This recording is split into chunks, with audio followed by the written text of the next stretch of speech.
ओहो, हेलो दोस्तों, जय जगन्नाथ। मेरा नाम है राहुल कुमार फ्रॉम ताजे city Odisha. Welcome back to my YouTube channel RK blogger. तो दोस्तों, आज मैं आपको बताऊंगा कि मेरा जो गोप्रो है उसको मैंने वारंटी पे कैसे रिप्लेस किया। तो ये रहा वो पैकेट जिसके अंदर मेरा गोप्रो रिप्लेस होके आ चुका है। थोड़ा टाइम लगा, आपको बस पेशेंस रखना है। मैं आपको सब कुछ अभी डिटेल से मैं बताऊंगा, ठीक है। तो बात है मार्च 2 तारीख की, जब असीत और मैं पुरी गए थे। तो उस टाइम पूरी राइड हमने किया था। तो वहाँ पे पुरी पहुँचने के बाद समंदर में मैं और असीत अच्छे से नहा रहे थे। गोप्रो को एकदम पानी में डुबा डुबा के पूरा मस्त एंजॉय कर रहे थे। लेकिन प्रॉब्लम ये हुआ कि साइड में एक केस रहता है जिसको मैंने लगाना भूल गया था, क्योंकि मैंने उसके ऊपर एक उलांजी का केस लगाया था, जिसके वजह से पानी गोप्रो के अंदर चला गया और गोप्रो हो गया खराब। अभी मेरा टेंशन बहुत बढ़ गया। मैंने सोचा कि अब क्या करूं। अभी 2 महीना पहले ही इसको मैंने ख़रीदा है और अभी ये ऑन नहीं हो रहा है, तो टेंशन पूरा बढ़ गया। और मैंने जो प्लानिंग किया था वो पूरा बर्बाद हो गया। बहुत से जगह पे जाना था लेकिन वो और नहीं जा पाए। टेंशन बहुत सच में बढ़ गया था। उसके बाद भुवनेश्वर पे हम लोग आए और पूछे कि गोप्रो का वारंटी रिप्लेसमेंट होता है या नहीं। तो उन्होंने कहा कि नहीं। मैं और घबरा गया।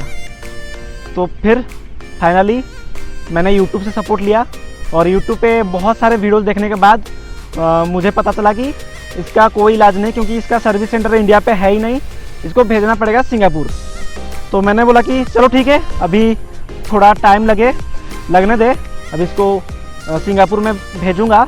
तो उसके लिए मुझे करना पड़ा गूगल पे जाके गोप्रो सपोर्ट। उसके बाद वहाँ पे मैंने अपना नाम, ईमेल एड्रेस, फ़ोन नंबर सब कुछ मैंने फिलअप किया। लेकिन ये सब कुछ भरना अगर आपको है तो वर्किंग आवर के अंदर ही आपको भरना होगा, ठीक है। तो मैंने ये सब कुछ भरने के बाद मैंने अपना जो गोप्रो में जो सीरियल कोड है वो भी भरा और मैंने रीज़न भी दिया कि मेरा प्रॉब्लम क्या हुआ है। तो उसका 10-15 मिनट बाद मुझे कॉल आता है, कंपनी की तरफ से कॉल आता है और वो मुझसे पूछता है कि आपका प्रॉब्लम क्या क्या हुआ है। तो मैंने उनको सब कुछ ऐसे बताया, मेरा गोप्रो ऑन नहीं हो रहा है। तो उन्होंने कहा कि ठीक है, हम आपको एक लिंक भेजते हैं, उसमें से आप हमें भेजिए 3-4 फ़ोटो। तो उन्होंने जो लिंक मुझे भेजा तो उसके थ्रू में मैंने अपना गोप्रो का 3 फ़ोटो भेजा, आगे, सामने, पीछे और साइड से 3 फ़ोटो भेजा।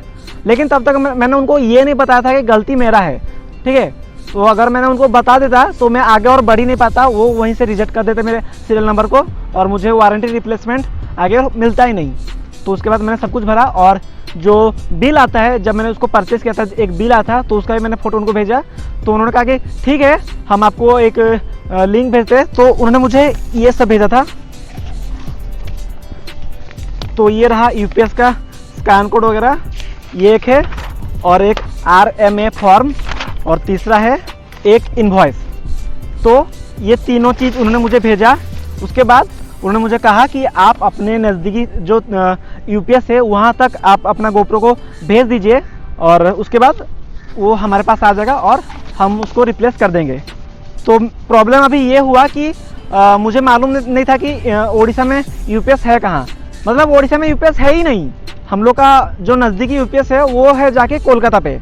तो मैंने फिर कितना मुश्किल बाद कोलकाता यूपीएस का मैंने नंबर निकाला, गूगल से निकाला। उसके बाद मैंने उनको कॉल किया तो उन्होंने मेरे से ये यूपीएस का ट्रैकिंग आईडी मांगा। तो मैंने उनको ये दे दिया आईडी।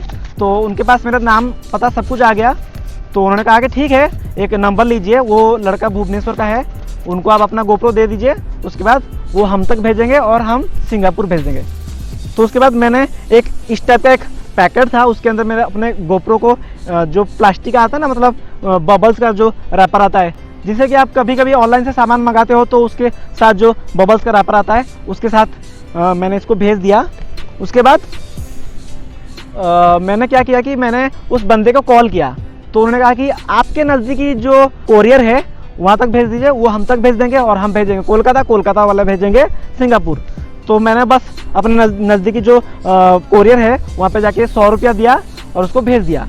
तो ये मैंने भेजा 5 तारीख को, लेकिन उसके बाद हो गया सैटरडे संडे और पता नहीं कुछ उनका काम था तो वो भेज नहीं पाए। जाके 9 या 10 तारीख को भुवनेश्वर पहुंचा और भुवनेश्वर पहुंचते ही वो लोग रातों रात कोलकाता भेज दिए।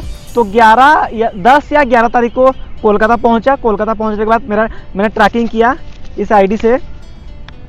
उसके बाद मैंने ट्रैकिंग किया तो 17 तारीख को जाके सिंगापुर पहुंचा।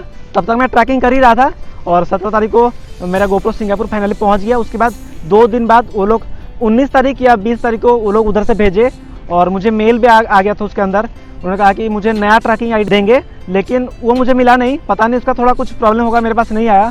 तो उसके बाद 30 तारीख हो गया। मैंने सोचा कि और पता नहीं भाई इतना लेट क्यों हो रहा है। तो मेरे एक दोस्त थे, उससे मैंने हेल्प लिया। तो वो बात की तो उसने कहा कि उससे मतलब बात करके वो मेरे को बोली कि अरे तुम्हारा गोप्रो आ ही चुका है, मतलब अभी कल या परसों में आ जाएगा। तो मैं खुश हो गया फिर से, लेकिन मेरे पास ट्रैकिंग आईडी नहीं आया था तो मैं थोड़ा टेंशन में था।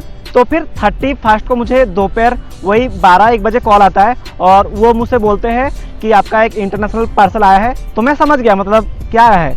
तो फिर वो शायद कुछ बिजी थे तो वो कॉल काट देते हैं। उसके बाद शाम को मैं अनुगुल से लौट रहा था, उस टाइम मुझे कॉल आता है 6 बजे कि आपका ऐसे पार्सल आया है। तो मैंने उनसे पूछा कि क्या आया है, तो उन्होंने कहा कि गोप्रो कुछ आया है। तो मैं खुश हो गया पूरा एकदम। तो फिर वो बोले कि आपका घर कहाँ पे है, हम आ रहे। मैंने बोला कि नहीं आपका ऑफिस कहाँ पे है, मैं आपके पास आ रहा हूँ, क्योंकि मेरे अंदर पूरा एकदम एक्साइटमेंट पूरा भर के था, मुझसे और रहा नहीं गया। तो मैं सौरभ को लेके गया और फाइनली मेरा जो गोप्रो है उसको रिसीव किया मैं और खोल खाल के सब कुछ चेक कर लिया, एकदम सब कुछ ठीक ठाक था। और ये गोप्रो मुझे रिप्लेस होके मिला है। तो अभी मैं आपको खोल के दिखाऊंगा कि कैसा है। चलिए, तो ऐसे पैकेट में आता है और इसके अंदर है मेरा गोप्रो। तो ये रहा मेरा नया गोप्रो। एंड मेरे से जो गलती हुआ था वो था ये, इसके साइड में जो केस होता है, सॉरी, तो इसके साइड में जो केस होता है इसको मैंने खोल दिया था, क्योंकि इसके ऊपर मैंने उलांजी का केस लगाया था। तो ये केस मैंने निकाल दिया था, जिसकी वजह से पानी यहाँ पे लग गया और वाटर डैमेज हो गया था। तो इसको अभी और ऐसी गलती मैं आगे और नहीं करूँगा। लगा लेता हूँ एक बार। तो इसका एक वाटरप्रूफ का केस भी आता है, उसको भी चाहो तो आप खरीद सकते हो, लेकिन मैं उसको भी खरीद लूँगा कुछ दिनों बाद और तब तक पानी में लेके नहीं जाऊँगा।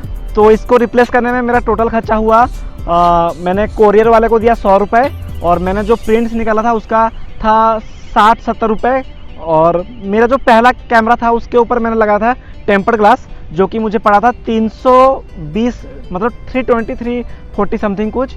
तो इतना ही था, लेकिन मैं अभी खुश हूँ। अभी इसका एक और टेम्पर्ड ग्लास मैंने ऑर्डर कर दिया है, वो कल परसों तक आ जाएगा। उसके बाद मैं इसको लगा लूँगा। और मेहनत के पैसे यार बर्बाद नहीं हुआ मेरा। और अगर आपका भी ऐसा कुछ फ्यूचर में प्रॉब्लम होता है तो आप टेंशन मत लीजिए, मतलब दिमाग को एकदम शांत रखिए। जो कुछ भी आपको करना है वो सब कुछ एकदम स्टेप बाय स्टेप कीजिए। आपको आपका गोप्रो मिल जाएगा, वारंटी क्लेम होकर मिल जाएगा। अगर आपका मतलब कुछ हैंग वगैरह कुछ होता है या फिर ऑन नहीं होता है तो आप मतलब बेफिक्र रहिए, क्योंकि गोप्रो का सर्विस मतलब पूरा 1 नंबर है। और रेटिंग की बात की जाए तो मैं 5 में से 5 स्टार। तो मतलब 20-22 दिन में ये सर्विस होके आ गया। और इससे बड़ी बात क्या है दोस्तों, और अभी तो कई जगह पे लॉकडाउन भी चल रहा है, कोरोना केस इतना बढ़ रहा है फिर से, और फिर भी सर्विस इतना फास्ट। तो मतलब गोप्रो ने दिल जीत लिया एकदम। और फ्यूचर में अगर आपको कैमरा खरीदना है तो सिर्फ गोप्रो ही खरीदे और कुछ नहीं बस। एंड चलिए, आज का ब्लॉग इतना ही था। एंड अगर आपको वीडियो पसंद आया तो वीडियो को लाइक कीजिए, कमेंट कीजिए एंड चैनल को सब्सक्राइब कीजिए। इसका नाम है आर के ब्लॉगर। कल से ब्लॉगिंग स्टार्ट हो जाएगा, मोटो ब्लॉगिंग। Bye bye.